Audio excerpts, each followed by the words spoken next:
7 aydan fazladır Gazze'de ve Filistin'in diğer yerlerinde Siyonistlerin işlediği soykırımı dünyaya duyurmaya çalışan gazetecilere yönelik korkunç cinayetler işleniyor. Siyonistler işledikleri soykırımı örtbas etmek için gazetecileri susturmaya çalışıyor.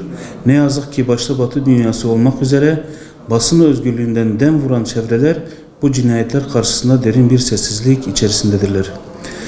Batıcı, laik, İslam düşmanı basın mensuplarının gazetecilerin ayağına diken battığı zaman dünyayı ayağa kaldıran batılı ülkeler ve içimizdeki yerli işbirlikçileri söz konusu Müslüman gazeteciler olunca üç maymunu oynuyorlar.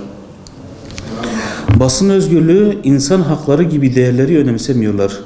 Şimdiye kadar Siyonistler Gazze, Batı Şeria ve Filistin'in diğer işgal altındaki bölgelerinde tek suçları haber peşinde olmak olan 150'ye yakın gazeteciyi katledip şehit etti.